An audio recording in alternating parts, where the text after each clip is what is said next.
¿Qué tal? Bienvenidos, les saluda Claudia Palacios. Hoy vamos a hablar de ingeniería, de ciencia, del corazón, de la educación y temas relacionados alrededor de estas palabras y de estos conceptos. Para eso nos acompaña el doctor Jorge Reynolds, ingeniero y con 12 doctorados honoris causa. Doctor Reynolds, bienvenido.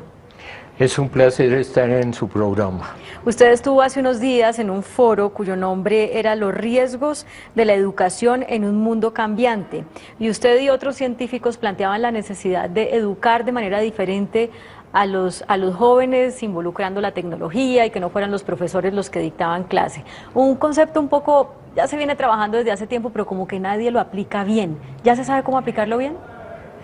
Yo no diría que saber aplicarlo, pero estamos en un mundo tan cambiante desde diferentes aspectos.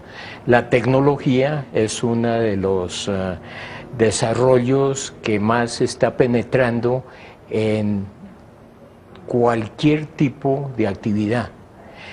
El teléfono celular, las videoconferencias, los nuevos periódicos ya en forma virtual, el 3D, todo esto son cambios verdaderamente increíbles lo que se está logrando y lentamente esto va entrando en el común y corriente de la gente. Usted es un educador, pero también usted se graduó de ingeniero, pero también ha sido un autodidacta, ¿verdad? De alguna manera, ser tan estudioso lo ha llevado a ser un autodidacta. Sí, porque la ingeniería electrónica, en primer lugar, cuando yo me fui para Inglaterra a estudiar ingeniería, era ingeniería. Ahí pasé a ingeniería eléctrica. A los 4 años me dijeron, se abre ingeniería electrónica, los que quieran pueden pasar, son 2 años más. Yo pasé a ingeniería electrónica y salimos del primer grupo de ingenieros electrónicos en Europa.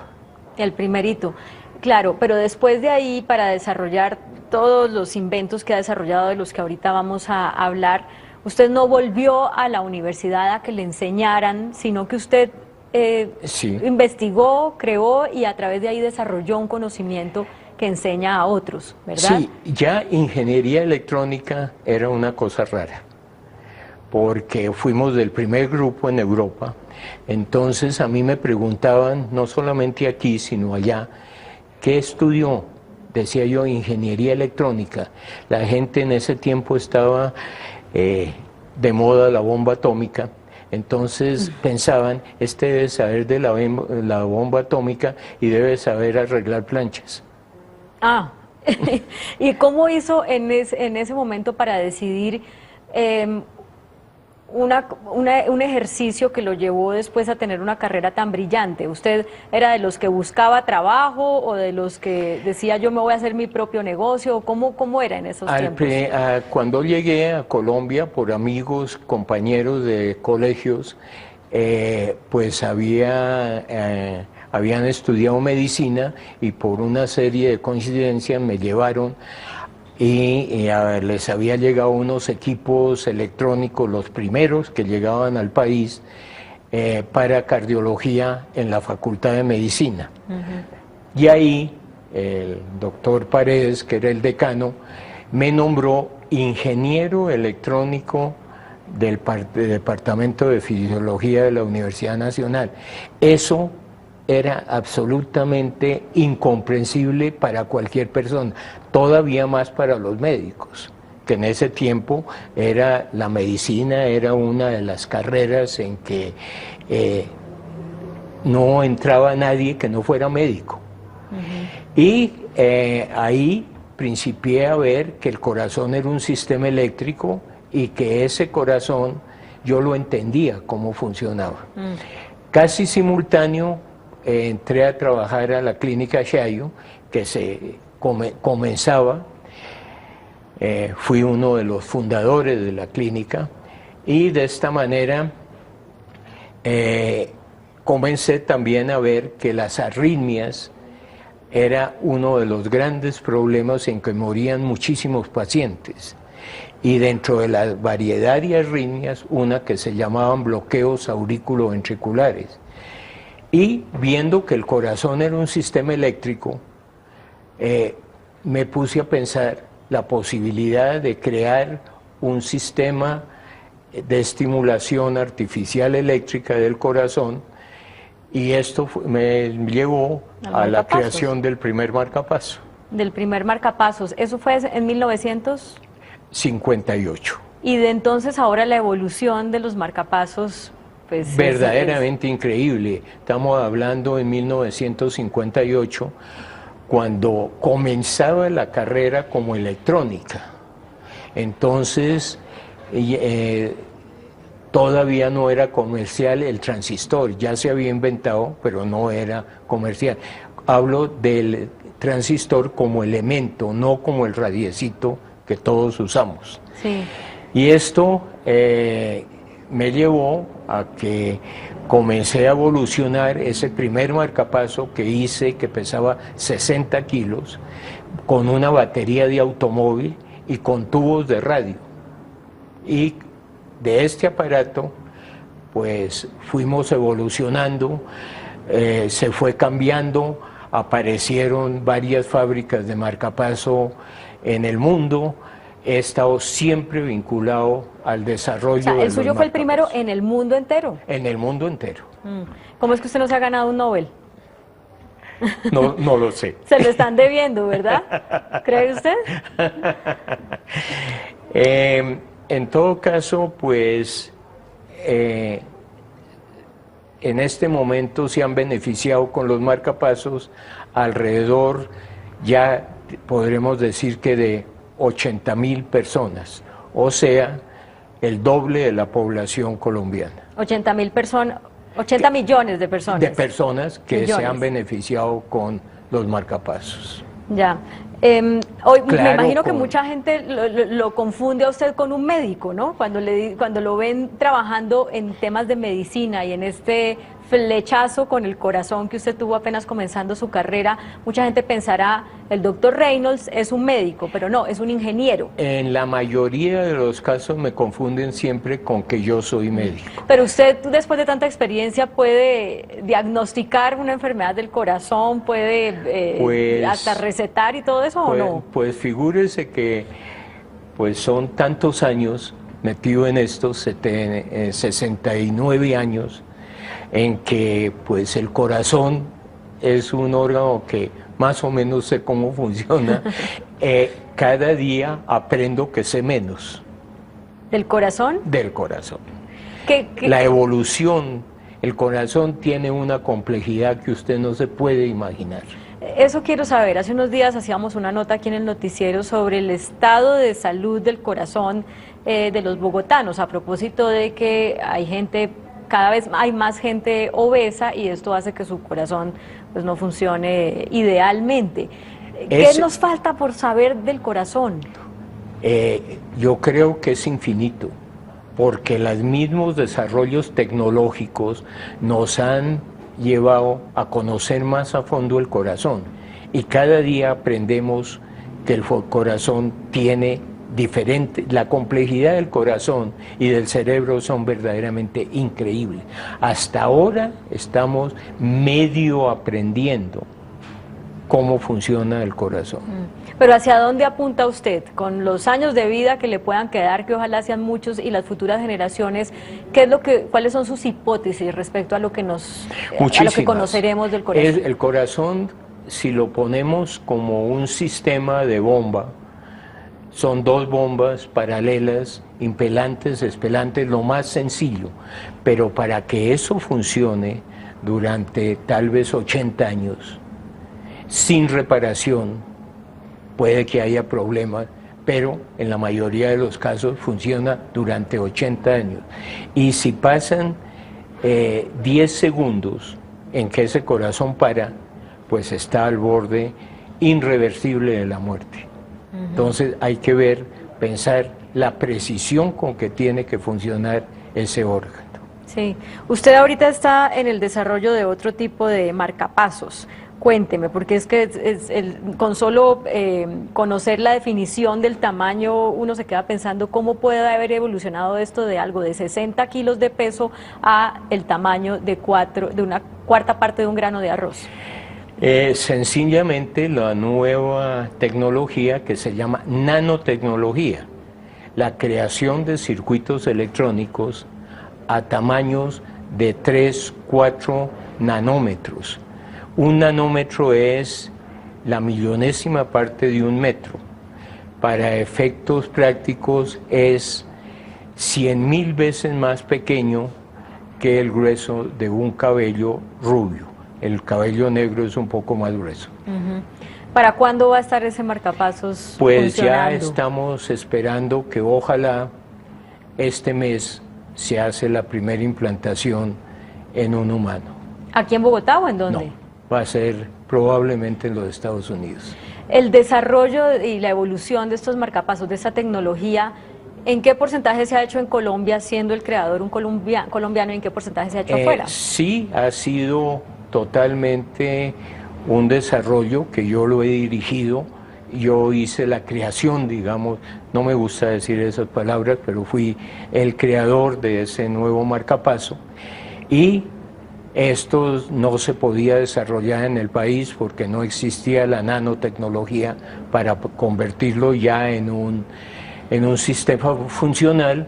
Entonces se desarrolló en Taiwán. Doctor Reynolds, cuando uno lo oye hablar y entiende que usted ha hecho pues toda su carrera en Colombia, por supuesto viajando mucho y comunicado con universidades de todas partes del mundo, se le pasa por la cabeza, bueno, pero este hombre, ¿por qué no es un cerebro fugado? ¿Por qué ha hecho su vida en Colombia? ¿Por qué ha podido desarrollar su carrera de manera tan amplia sin irse de Colombia? Tiene razón, es muy curioso, ya que yo hice también mi ingeniería fuera del país. Volví al país y por circunstancias de familia me quedé. Comencé siempre pensando en volverme, pero me llegaron los 30 años y cuando le pasa a uno los 30 años ya es un pésimo emigrante si se vuelve uno para alguna parte, porque no se acomoda ni con lo de allá ni con lo de, le hace falta lo de aquí, desde la comida en adelante. Entonces, a los 30 años ya resolví quedarme y tratar de hacer lo que se podía en nuestro medio. ¿Pero fue una buena decisión o usted cree que su carrera sería mucho más brillante si se hubiera ido? Pues yo creo que he podido desarrollar cosas muy curiosas y cosas en que he envuelto en esto la educación médica, la educación en ingenierías, la educación en muchas otras disciplinas como matemáticas, porque todo esto tiene que ver con el corazón. Sí.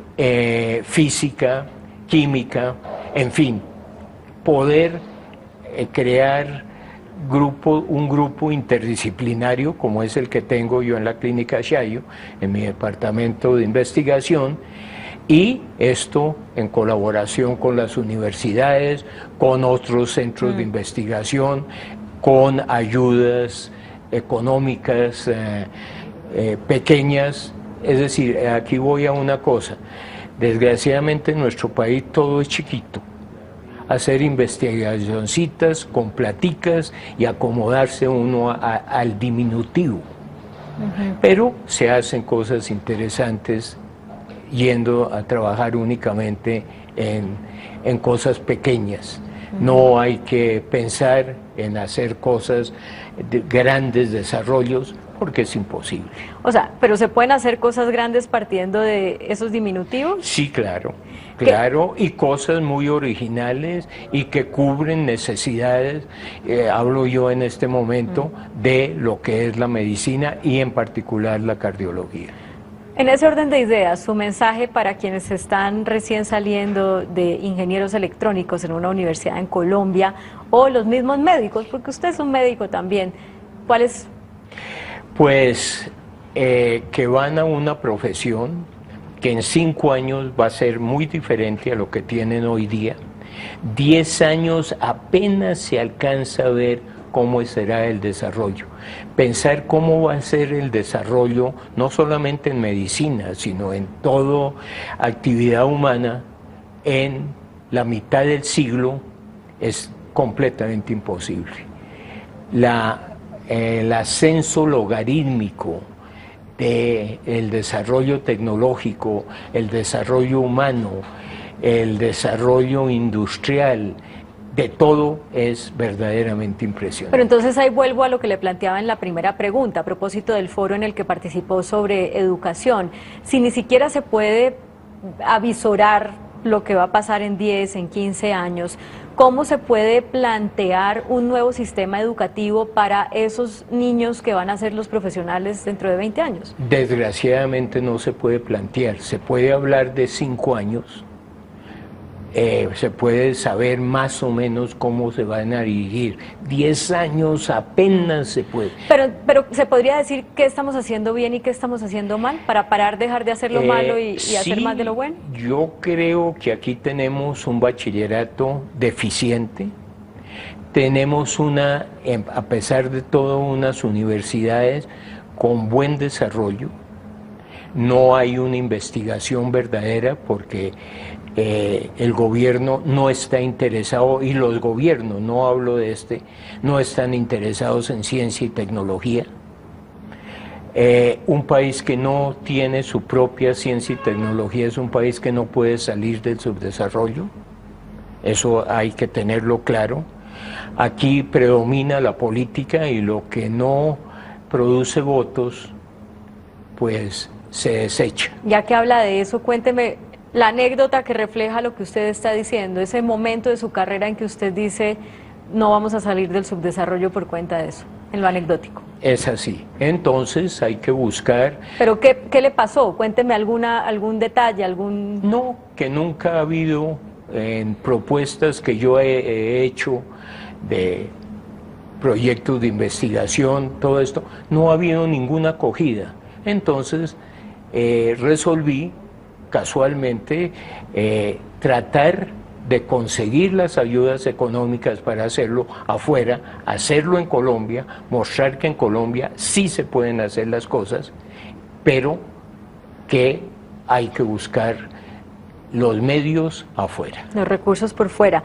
Nos queda poco tiempo y quiero que me hable del fonendoscopio, que es un aparato que todos conocemos porque todos en la vida alguna vez hemos ido a un médico y siempre nos lo ponen, nos auscultan y está de cumpleaños el fonendoscopio. Y como me decía alguien, lo que nos aterraba era desde chiquitos el frío cuando nos ponían el aparatico. No, y entender cómo cuando uno se pone esta parte de acá del fonendoscopio, cómo se oye de duro, y esto siempre es una fantasía. Ese fue un invento de un médico francés, el doctor Lanier, y este año se conmemoran 200 años en que descubrió este aparato. Su primer fonendoscopio consistió en un cono de papel, de cartulina, y con eso oía y amplificaba los sonidos del corazón.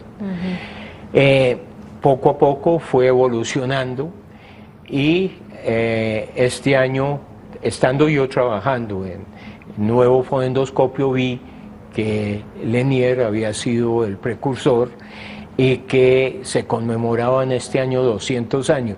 Entonces, con la clínica Chayo hemos hecho pues toda un homenaje a Lanier. Pero creando un nuevo fonendoscopio. Y creando finalmente un nuevo fonendoscopio. ¿Cuándo va a estar este fonendoscopio que, según entiendo, también diagnostica? Sí, exactamente. Entonces tenemos que ese nuevo fonendoscopio ya estamos en pruebas, ya está funcionando, ahora habrá que perfeccionarlo. Y este fonendoscopio tiene la ventaja de que existe, para hacer una comparación, una especie de biblioteca virtual de enfermedades cardíacas, o sea, de patologías. Y este fonendoscopio lo que hace es electrónicamente comparación de todas estas patologías y la que más se aproxima le da el resultado al médico. Fuera de que todo esto se hace con el teléfono celular, entonces se puede almacenar, lo pueden mandar, por ejemplo, en los médicos que acaban de terminar y que se van a su año rural, donde probablemente lo único que van a tener para poder hacer su diagnóstico de sus pacientes es un fonendoscopio. Entonces se pueden comunicar con sus profesores que les ayuden a resolver el diagnóstico y demás. Pero entonces ahí, si el mismo aparato da el diagnóstico, pues los médicos empiezan un poquito a sobrar, ¿no? Al menos en una parte del proceso. No, porque la parte humana, quien toma la decisión, a esto le da dos resultados, entonces los más aproximados, y el médico tiene que tomar la decisión cuál es.